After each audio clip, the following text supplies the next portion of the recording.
The next big lore advancement, the next big story in Warhammer 40,000 is about to happen. It should be kicking off by the end of the year, and it actually involves Chaos as one of the main players. I've said this so many times. Chaos have always felt as an outsider in the current 9th edition lore. They made the Great Rift happen, and since that, Abbadon has basically just gone back to the shadows. We had Vigilus and stuff, but, you know, Vigilus has been kind of boring. The events on Vigilus were kind of like lackluster, and they took the winds out of the sail. But now, with Arks of Omen, with all the things that we've just learned, which we'll go over in a second, and also rumors that are linking up to this, it seems like this could be one of the most epic storylines that we've had in a while.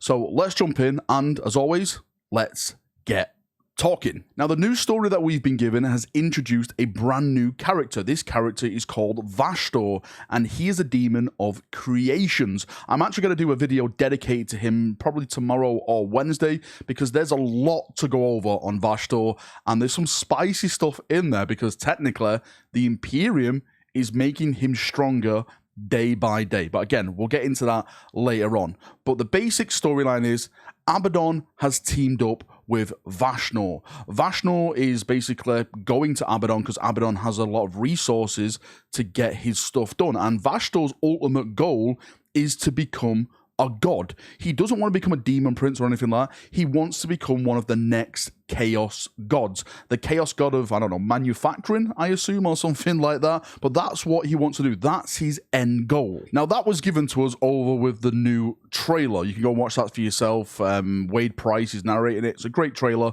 But the other part of it has left me wondering, what does Abbadon want from this part of the deal? We know Vashtorr wants to become a god, right? But what's Abbadon getting out of that? And this is where it links up with the rumors. Again, just before we go into these, I just want to say rumors are rumors. Take them for whatever you will. They're not facts, they're not leaks or anything like that. This could be lies, it could be fake, but just so you know, right, don't go along saying, oh my god, this is happening because Valrak said it. So the rumor that I heard is that there was a new Demon Prince coming.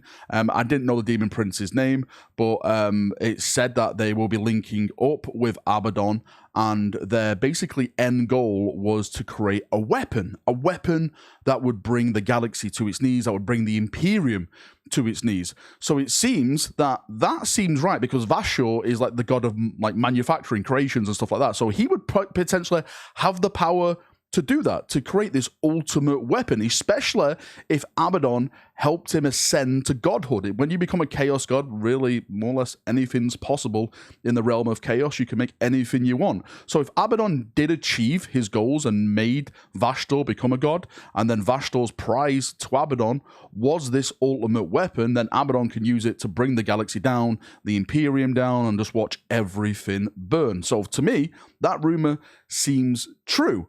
But now this is where it gets really spicy, okay? Ultimately spicy. So in the background right now, you'll see the release schedule for all the books. The first one is Abbadon, the second one is Angron, and the third one is Vashtorr. The fourth one is marked Xenos Heresy and stuff like that. Inquisition, I can't really see it because I'm trying to remember. You can see, but I can't see it. Now, I was told that Farsight is going to be released with this whole story plot, whatever it is, Arks of Omen story plot. So it seems that could be a shoo-in right there. That could be the Farsight release. I know no idea who he's fighting. He's going to be fighting Tau in there, the Ethereals.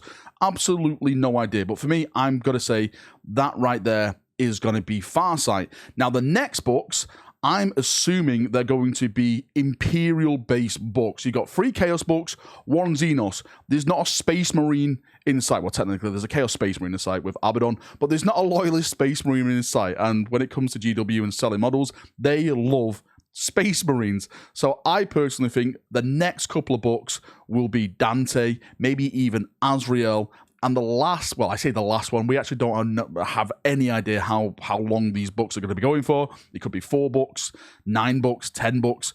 Who the hell bloody knows? But I've heard, again, through the whispers of the warp, that the last book is going to be called Lion, right? And it states in the article that each book is named after the character it's dedicated to. So the first one, Abbadon.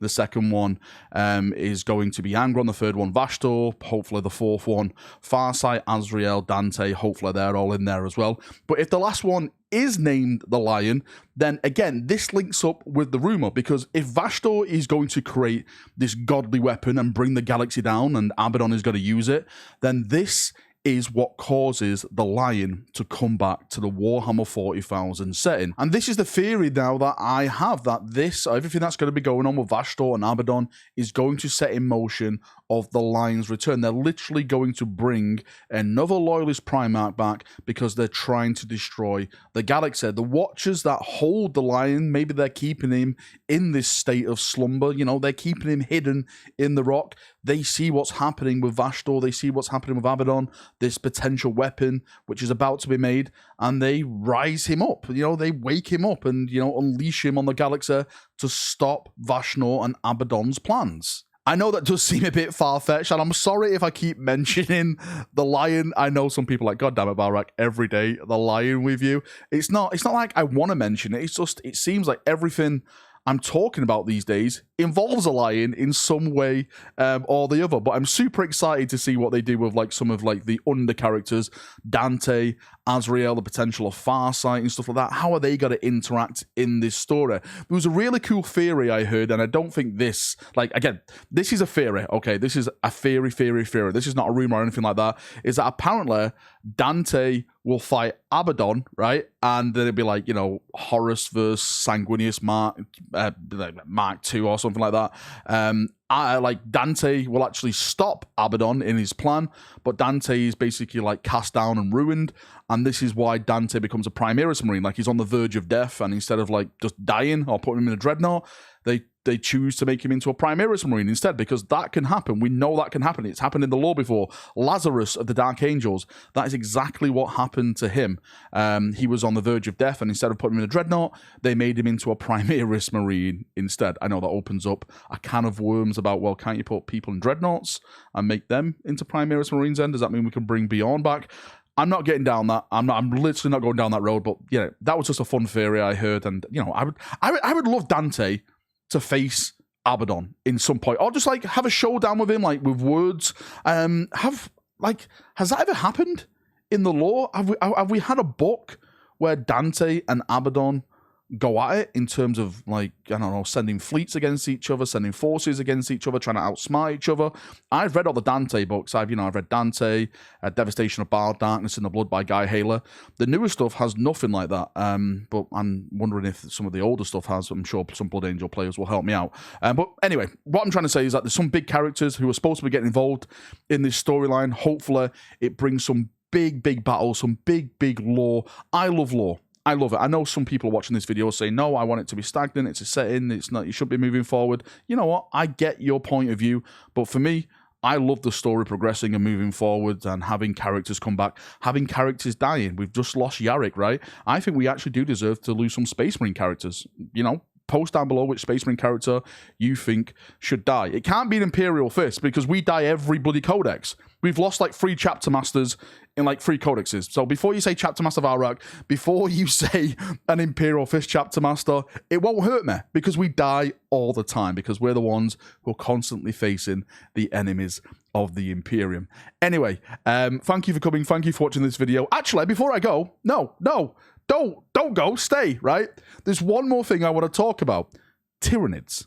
What the hell are the Tyranids going to do during this new storyline, right? Where are they? What are they doing? Are they just waiting on the sidelines till everyone just starts smashing each other in the face and then going, okay, they've literally used all their resources, now let's go in for the kill? Because we know, right? Oh, I say we know. The rumor is that Tyranids are going to be the big baddies of 10th edition. So if they're setting them up to be the big baddies of 10th edition, surely that means leading up to 10th edition, because this story is going to bridge 9th edition with 10th edition, that they're going to be involved somehow. So I'm really interested to see what they do with the Nids on this front. Right, now you can go. Thank you for coming. Thank you for watching. If you've got any thoughts, feedback, anything like that, post it down below, and we can have a nice little chat down there, as we always do. See you now. Have a great day, and bye-bye.